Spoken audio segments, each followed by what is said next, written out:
not everybody's going to agree with what you do in life, right? Yeah. And you have to figure out on your own, like, what is your purpose in life? God put us on earth here. All of us have a purpose. All of us have a mission. And the cool part is, like, when you know your mission, you know your purpose in life is to impact people and build people. And you get to see these guys show up on day one and lost. They have no idea. And at the end of day 3, and now walking with them months afterwards, to see the change that they're making, not only on the community, but in their homes. They're showing up as a father should. They're showing up in a way in which excites me. And it's such an awesome opportunity to stand back and watch them grow as a person. Like, we've got 19-year-old dudes that are killing it. And dude, if I would have had the opportunity to walk through something and have the opportunity to have what those guys have now at 19 years old, imagine where I would be today. Yet my mess is now my message. And so it can be that for everyone if you choose to.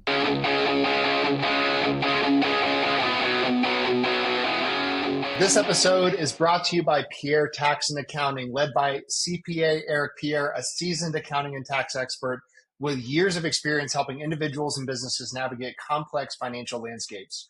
Whether you need personal tax planning, business tax strategy, bookkeeping, or financial planning support, Eric and his team are committed to helping you protect and grow your financial future with clarity and confidence. To get expert guidance you can trust, check out Pierre Tax and Accounting at pierreaccounting.com. We'd also like to thank Data Driven Decisions, founded by Katie Forrester, for sponsoring today's show. Data Driven Decisions specializes in accounting, bookkeeping, payroll, and advisory services tailored specifically for small businesses and entrepreneurs who want financial clarity and peace of mind. From KPI reporting to fractional CFO support and QuickBooks training, Katie's team brings big firm expertise with a personal touch. Visit them at datadriven.coach to see how smart financial support can make all the difference in your business growth.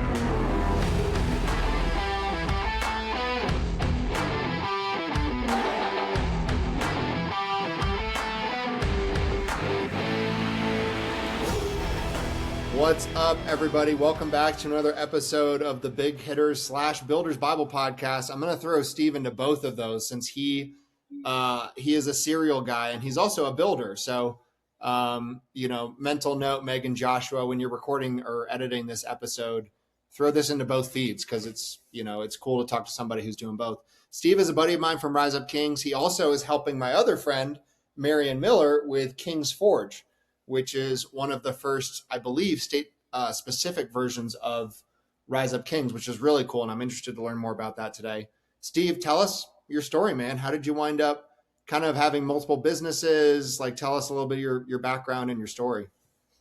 Sure. Well, I appreciate you having me here, Andrew.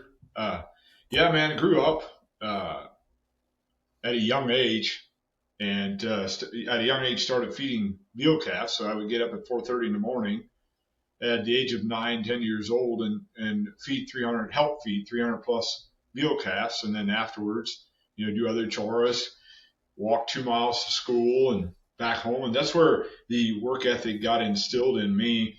And, we did that for 6 years. And Dad would always, one thing that Dad did and made sure of was that we knew how to work. And at the time, the value of it didn't dawn on me as it does now. And so at 14 years old, I started doing concrete flat work. And I've been in the concrete flat work industry for about 20 years. And I've dabbled in other companies and stuff as well along the way.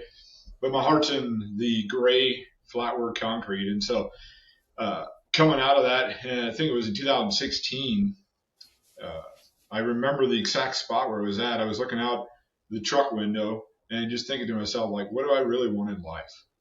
What is it that I really want? And a thought coming to mind of like, I could really do this on my own. I could really have my own company and do this. And so fast forward 2 years, we started our own concrete flatwork company, and obviously not having any idea what we're getting into.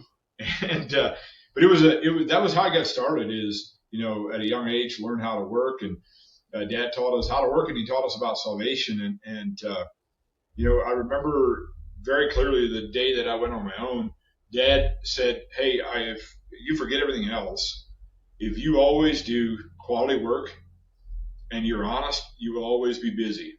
And that's a motto we've stuck to, and it's served us well over the years. And so, yeah, it's been a fun ride. We've started companies, sold companies, and God is good, man.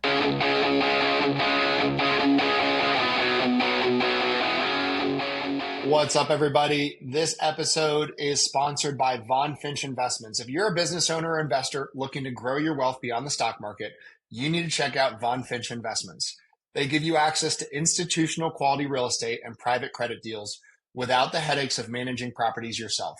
Their model is built around alignment. They invest alongside you, and they only win when you win. If you want passive income, tax efficiency, and real asset exposure, Von Finch is worth a serious look. What's up, everybody? This episode is sponsored by ExitWise. If you're a business owner thinking about selling your company, whether that's now or years down the road, you need to know what your business is actually worth and how to maximize that exit. That's exactly what ExitWise does. They help you prepare, position, and ultimately sell your business by assembling a world-class team of M&A experts around you, guiding you from valuation all the way through closing.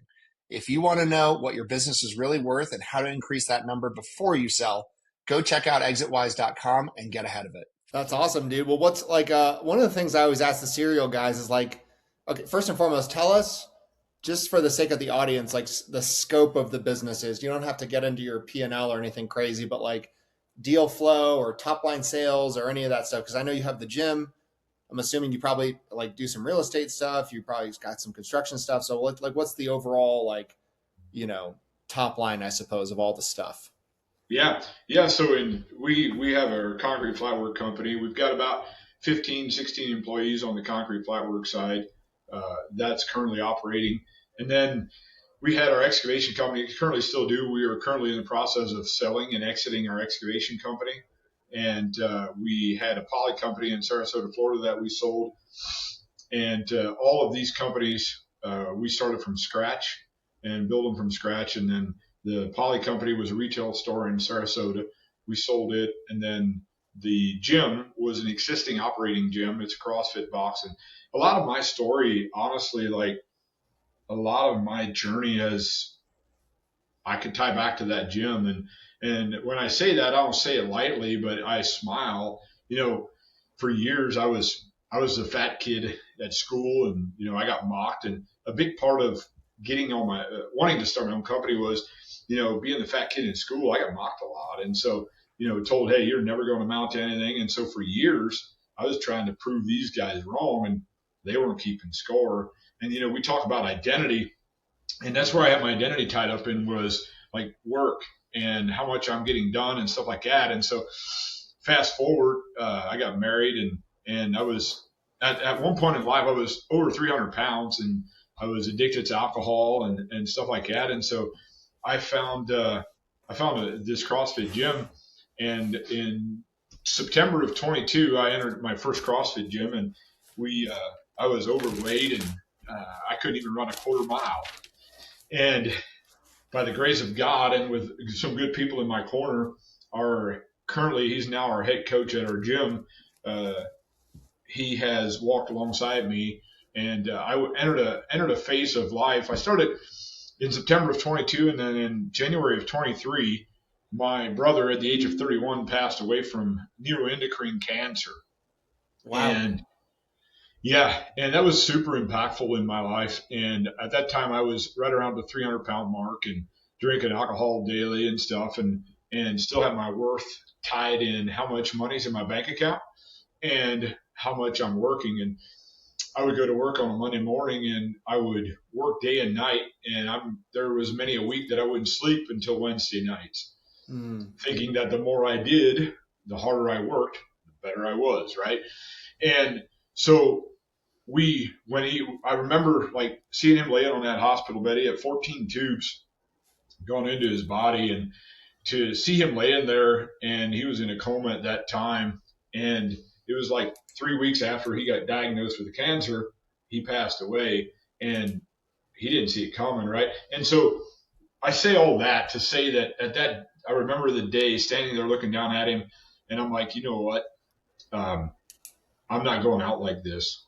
And I'm not saying I can't pass away from cancer. That's not what I'm saying.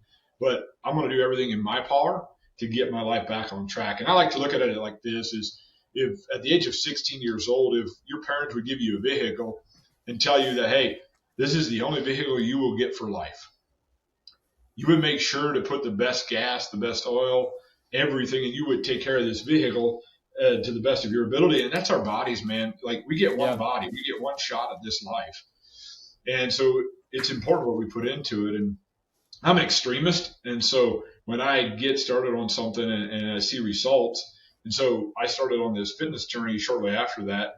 And our head coach, John Miller, he took me along his side and coached me through the next 17 months. And I ended up losing 120 plus pounds.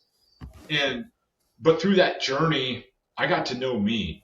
I got to know who I really am. And I was able to draw closer to God through all there was a lot of hard times. There was times that I had blisters from biking so much. And, it was crazy. And, but it truly, I believe that it started my journey of finding out who I truly am and whose I am, and shifted my identity from work and stuff, because I have my identity tied up in work, like hardcore. Yep. Yeah. That's real, man. I feel like every business owner wrestles with that, right? I know that for me, when I feel like I'm out of control, I run to things I can control. And oftentimes it's something like work or some sort of an addiction, right? Alcohol or whatever. And so I think that's a really powerful word.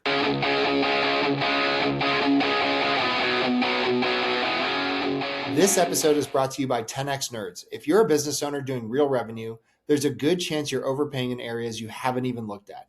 Things like credit card processing, insurance, telecom, and more. 10X Nerds comes in, audits your expenses across 30 plus categories, and finds immediate savings. And here's the kicker: they only get paid if they save you money. It's a complete no-brainer. If you want to keep more of what you make, go check them out at 10xnerds.com.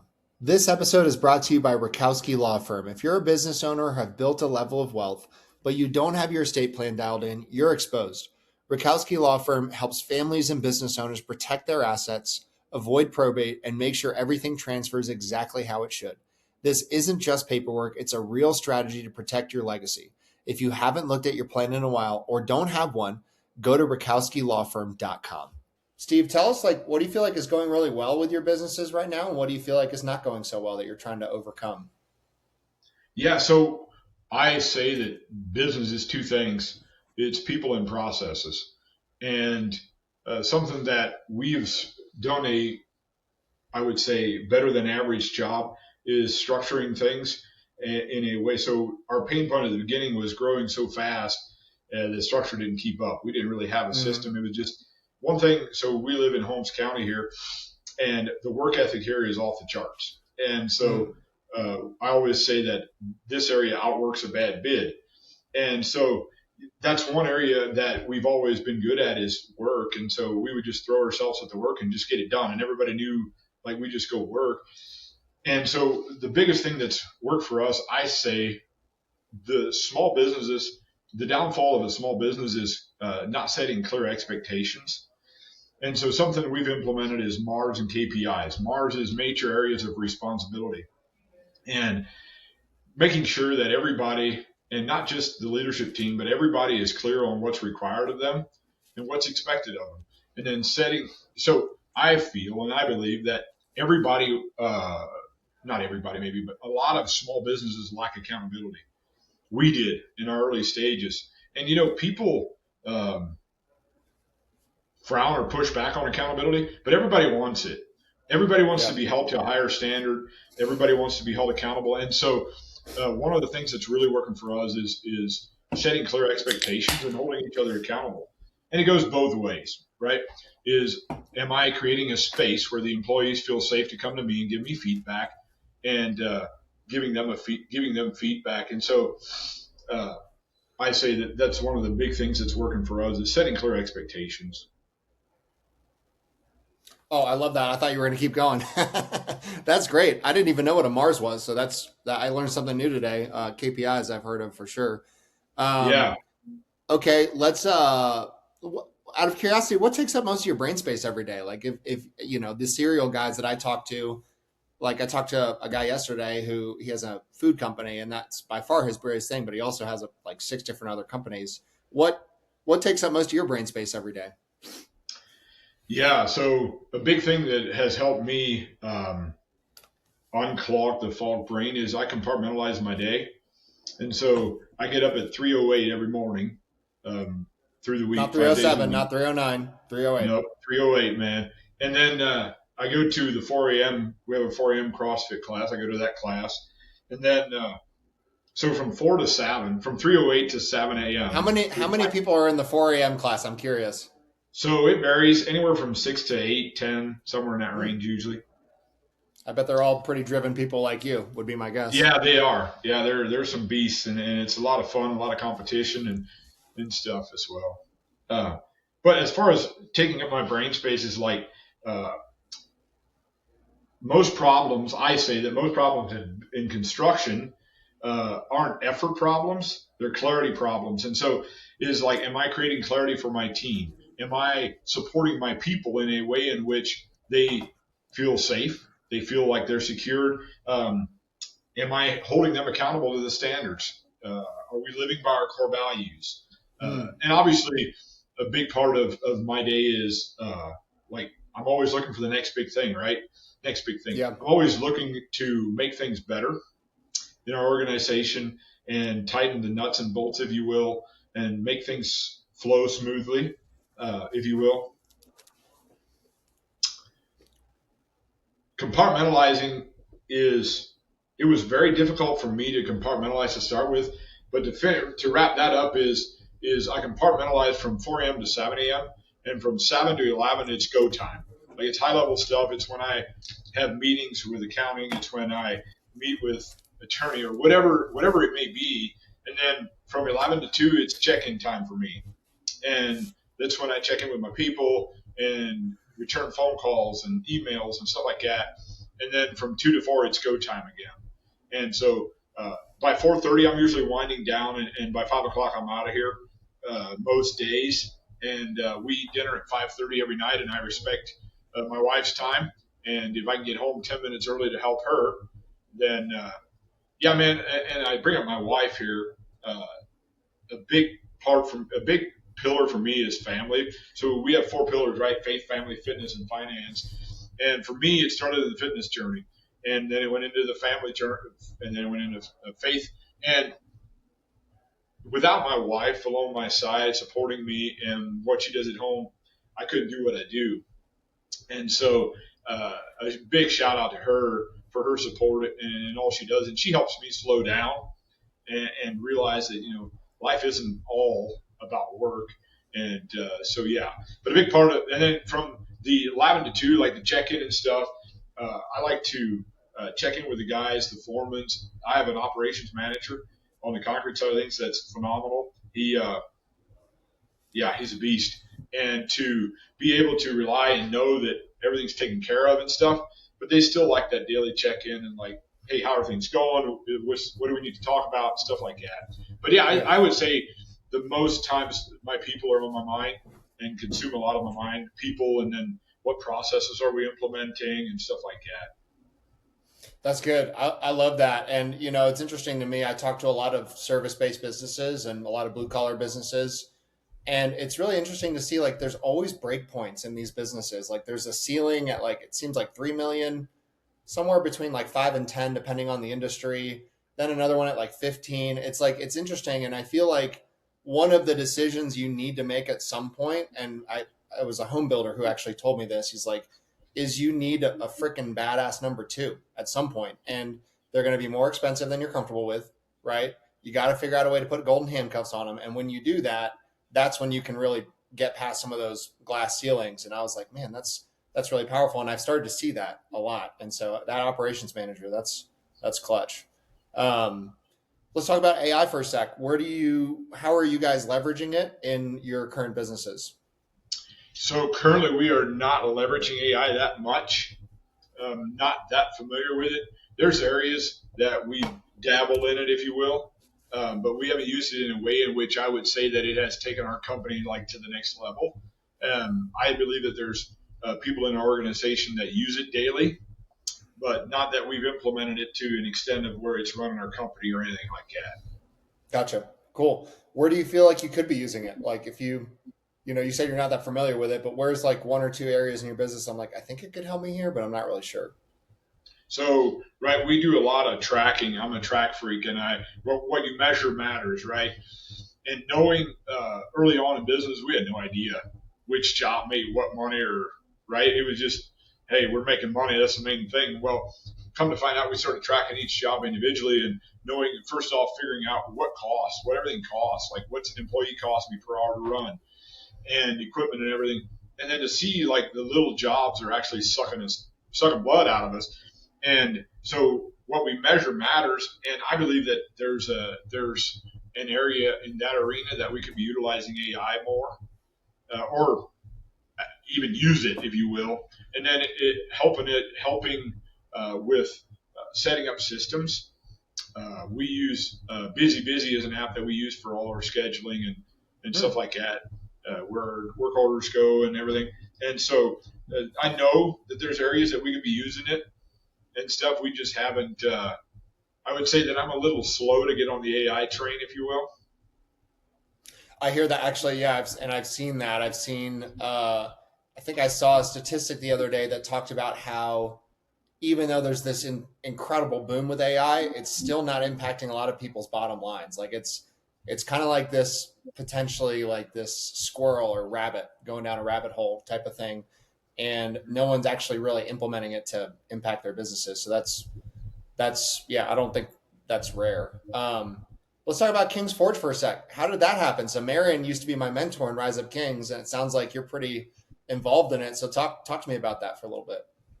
Yeah, so obviously the impact that it's had on my life to go through the program and stuff, and then we've always had a desire to help the community, right?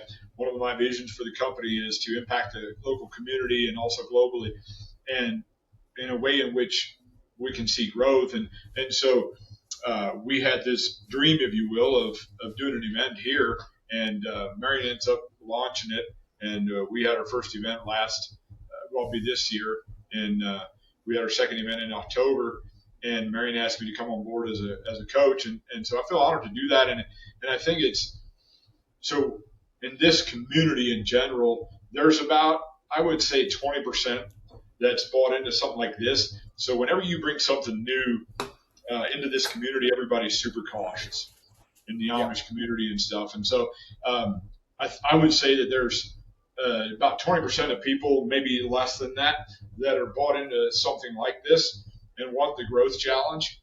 And so it gets people out of their comfort zone. And when you say out of the comfort zone, a lot of people don't even know what you're talking about, right? And so it may be a blind spot for people or whatever. But back to how it got started is, yeah, man, we launched it, and Marion was actually unable to be there at the first event. And so we had some really good coaches and stuff for the first event, and then I ended up filling in as a coach on the second event, and then Marion asked me to come on board as one of the head coaches for a refinery. And so, yeah, it's been an exciting ride, and I think the cool part of it is, Andrew, is not everybody's going to agree with what you do in life, right? Yeah. And you have to figure out on your own, like, what is your purpose in life? God put us on earth here. All of us have a purpose. All of us have a mission. And the cool part is, like, when you know your mission, you know your purpose in life is to impact people and build people. And you get to see these guys show up on day one and lost. They have no idea. And at the end of day 3, and now walking with them months afterwards, to see the change that they're making, not only on the community, but in their homes. They're showing up as a father should. They're showing up in a way in which excites me. And it's such an awesome opportunity to stand back and watch them grow as a person. Like, we've got 19-year-old dudes that are killing it. And, dude, if I would have had the opportunity to walk through something and have the opportunity to have what those guys have now at 19 years old, imagine where I would be today. Yet my mess is now my message. And so it can be that for everyone if you choose to. Amen. Had a random fleeting thought while you said that, but by the way, King's Forge. So I love watching the success. We got Marion, a virtual assistant, to help organize the chaos. And I love watching the pictures because Joe Senior's in my forum. So I love seeing all the cool Okay. stuff from afar. And Brent Croker is a buddy of mine from Colorado. I saw he came and helped at one. So, Yeah, I love it. you know, shout out to all those guys. Random fleeting question. You're a CrossFit guy. What's your Fran time? Very important. I don't even know. That's the bad. workout, bro. That's the one. You got to know your Fran time. I want to say it's 6 something. Yeah, that's good. That's really good. 5 or 6, somewhere in there. Yeah, they made us do it at our level 1 cert, and that was probably the fittest I've been in my entire life. So I crushed it, but I've never been able to get back to one. Yeah. So I have 3 screaming kids. So I love the I like the 30-minute plus workouts, long endurance workouts. I love those. Yeah. That's great. Okay, what's one thing we haven't talked about today that gets you fired up? Anything, business, faith, could be a hot take about sports. What's something that gets you fired up? Yeah, I love it. So, funny story. We always read the Bible at home, right? But I never took an interest in actually understanding it. And so currently I'm on this journey of, if you will, understanding the Old Testament, like the backstory of the story of Jesus, right? Understanding Jesus's life and the life that he lived in Jerusalem, and how Abraham and all those things come together. And right now I'm super excited to dabble in, I'm actually joining a university to do a 8-week Bible study course to understand the Bible better. And so that part of it is, the more that I study into that, the more the Bible comes alive for me. And it's been probably, the last 2 to 3 years is when I've really started caring and actually learning and knowing. So with my brother passing and everything, I held a lot of resentment towards God, if you will. And to work through that whole process of forgiveness and right, our God of our universe can handle somebody being mad at him, right? And sometimes I would almost get guilty around it, if you will. But to understand, how do we get to know somebody? Is we spend more time with them. We have conversation with them. And so that piece of it currently is an exciting piece for me, is seeing the Bible come alive and understanding the background and stuff of it. I love that. That's such a good word. I remember, so I'm a seminary dropout. I was in seminary for a short period of time. And once we got to Hebrew and Greek and stuff, I'm like, I don't know if this is for me. But one of the things, one of my professors tried to tell me, as I was telling him I was probably going to drop out, I was like, don't stop your education, man. Even if it's just one class a semester or something, just you gotta stay sharp and keep learning. I love that. That's a great word. Steve, if people want to learn more about you and what you're up to, where can they go? Website. We have a website, obviously, for East Holmes Concrete and stuff that they can go to. We have a Facebook page and stuff. I love, my number one passion is helping others succeed, and I love small businesses, helping them and sitting down with hey, let's figure out your costs, let's start tracking things, and then to see their bottom line improve off of simply just tracking things. And I think so many people think that their business is an ATM machine. That's what I thought when I got started. And so a passion of mine is helping others succeed in life and in business. And so we have a website, we have a Facebook page, and feel free to reach out to me. That's awesome, man. Well, don't go anywhere. I want to keep talking, but thanks so much for coming on the podcast. Absolutely. Appreciate the opportunity.